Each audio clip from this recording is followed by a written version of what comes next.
The promises on the table are 200 some odd executive actions, an attempt to get rid of birthright citizenship, an attempt to do mass deportation, which we thought was being threatened on the state of Illinois and the city of Chicago, apparently, which said, yeah, you can't come here and do that. And maybe they backed down. We're talking about an attempt to portray this peaceful transition of power with people who were convicted in the insurrection attempt attending. What's up, everyone? Jeremy here from The Quartering, and the meltdown has been spectacular.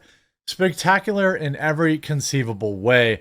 MSNBC last night, CNN, Van Jones, everybody having a complete and utter meltdown.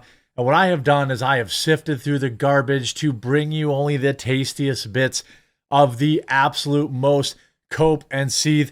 I hope you enjoy it, because I had to suffer for this. If you do enjoy it, all I ask is that you leave a like on the video, and if you haven't yet, subscribe or follow down below. And don't forget, I do live stream every single day, Monday through Friday at 1 Eastern. I'd love if you watched over on Rumble and just look up The Quartering there and download the app and watch me there. But if you're a YouTube only viewer, I'll leave a link in the description to my Quarter Cast channel, which I'm doing the best I can to get us to 100,000 subscribers by my birthday. We're live every day. We'll be live today. We'll be live tomorrow. Today we have Hannah Claire and Melanie Mack. Tomorrow we have Hannah Claire and Styx. And we have Luke Rudkowski and Gothics and so much more. Give us a chance, 1 Eastern, Monday through Friday. Now, Trump came into the office and immediately put the hammer down, purging thousands of White House staff who are not aligned with MAGA, and warns thousands more that they are, in fact, fired. U.S. President Donald Trump is in the process of firing thousands of White House staff who have not aligned with his vision to make America great again. Guess what? Don't care, love it, double it, triple it, quadruple it, more.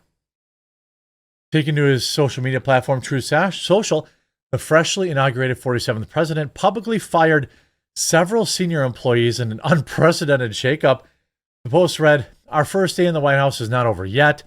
The Presidential Personnel Office is actively in the process of identifying and removing over 1,000 presidential employees from the previous administration who are not aligned with our vision to make America great again. Let this serve as an official notice of dismissal to these 4 individuals. Many more. Jose Andreas from President's Council on Sports, Fitness, and Nutrition. Mark Miley, Infrastructure Advisory Council. Brian Hook from the Wilson Center for Scholars. Kaisha Lance Bottoms from the Presidential Export Council. You're fired." General Miley's firing comes after Joe Biden, 82, used his final moments to pardon a man who was absolutely guilty of nothing, according to CNN. Sources have revealed that amid the sweeping move to reshape the U.S. diplomatic corps, Trump's transition team has reportedly demanded resignations of over a dozen senior care executives. More. Quadruple it. Double it. I don't care. Fire more people. Fire as many people as you can imagine. Like, quite simply, you cannot fire enough of these people. These dismissals align with Trump's repeated vows to clean out the deep state by removing bureaucrats. He also removed the security clearance of the 51 Intel people who lied about Hunter's computer, the president's son's computer. What a coincidence. It seems like so far, promises made, promises kept. On top of that, MSNBC anchors Rachael Maddow and Reid are triggered by Trump's inauguration. How is this happening in America? Let's take a look. 200 some odd executive actions, an attempt to get rid of birthright citizenship, an attempt to do mass deportation, which we thought was being threatened on the state of Illinois and the city of Chicago, apparently, which said, yeah, you can't come here and do that. And maybe they backed down. We're talking about an attempt to portray this peaceful transition of power with people who were convicted in the insurrection attempt attending. Oh no. What are we going to do? what are we finally gonna do? I mean, are we gonna finally be a country again? How is this happening in America? Maddow asks incredulously at the sight of the Department of Homeland Security nominee Kristi Noem seated behind Apple CEO Tim Apple at the inauguration ceremony. How is this happening? Why are people with tons of money up on the dais cabinet? Girl, didn't you have Mark Cuban? Didn't you have Mark Cuban out there telling you what to do? Don't you guys have Beyonce and Jay-Z, also billionaires? Didn't you have them? I mean, the idea that this is unique to President Trump is laughable. How about another take from Joy Reid? You know, I was talking with Michael Steele, former RNC chair, outside. When Trump came in the first time, I obviously was not a fan. Had never been a fan. I didn't watch The Apprentice, so I wasn't a fan. Oh, she didn't watch a TV that, show. You know what? Mark Milley, that's a brilliant dude. No, he isn't. You know, so some of the people in his cabinet, they seem pretty normal. I haven't gotten to know Olivia Troy. It's a brilliant, that's a upstanding, good person. Okay. Are we talking about quality nominees? Marco Rubio is the best choice of all of them. You go down the list of the people, it's no longer a content of their character or great meritocracy. Now it is people Trump likes to see on television. It's people he thinks will praise him. It's people who will give him what he wants and allow him to do to the American people, to immigrants whom Jesus loved. Oh, Jesus. This is supposed to be the great Invoking Christian Jesus. president who is promising to attack immigrants. What? Trans people who are already vulnerable. These are some of the executive orders. The cruelty is the point of this coming administration. So it is very hard for me to look at this spectacle of the takeover of the United States. A base mentality of greed and corruption and say the institutions will save us because they've not done well for us so far. Oh, well, what will we possibly do? What could we possibly do? I mean, are you kidding me? Are you kidding me with this? Like, this woman is I mean, there's nobody happier about Trump being in office than left-wing media because nobody has paid attention to them for the past 4 years. I guarantee you they will see legendarily high ratings. They know exactly what they're doing. Here we have Rachael Maddow interviewing Rachael Maddow. A state of emergency is officially now in effect on the border. Does it feel like an emergency where you are standing? Ask anybody in Texas how they feel.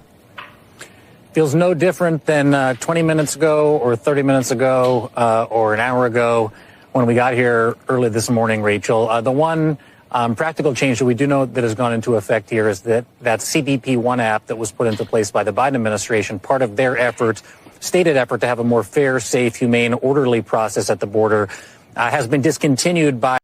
That is an app that illegals used to book appointments in the United States. And then when they booked that appointment, they wouldn't go home. It was a welcome into the country application so that they could then just disappear into the crowd and then we wouldn't send them back. It was literally our own government facilitating an invasion. How about Rachael Maddow whining that his speech was a list of grievances? Too quiet for me to play that clip, but how about Van Jones? Remember when Van Jones called this a white lash? This was a white lash, Van Jones proclaimed to the world. Let's see. About the pardons, what's your take on that? Here's what I think. Were these people punished? Yes. Were they ruined financially? Yes. Right. Did they spend time in jail? Yes. Have their lives been ruined? Absolutely. Yes. And one of you said earlier, Van or Axe, that you think this sends a terrible signal that you can get away with things like this, as though we've never had a moment in recent American history when people were not punished for rampaging around when they shouldn't have been. It was the summer of 2020. Uh-huh. People were actually punished. Those people were never even charged. That's correct. Hey, that's not true at all. That's not true. Most charges were not. Let him answer. But I do. They weren't charged. The Summer of Love received absolutely zero. As far as I know, no arrests. I see it differently in that I don't like it when people tear up buildings at all. You supported it, I'm not a Van part of Jones. Pro riot, pro crime. Yes, you are. You supported But I BLM. really don't like when people attack police officers. Oh my! I really don't like it at all. Now they care about cops. Now they care about the cops. I'm the son of a police officer. My uncle's a police officer. I don't like it at all. If you attack a police officer, What? You should have life in prison? You should get life in prison? Is that what he's saying?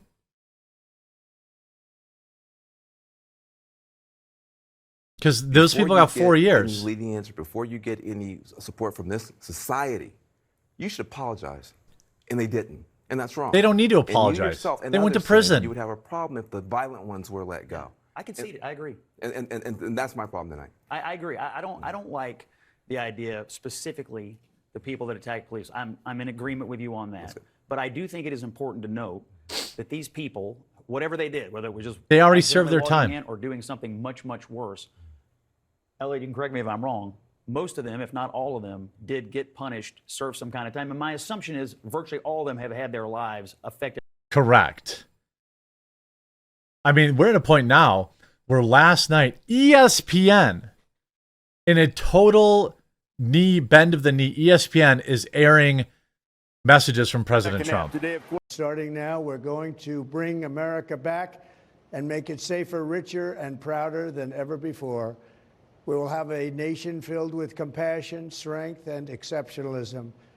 Through our power and might, we will stop. I mean, I don't want to play too much because ESPN will almost certainly claim this because their network is failing.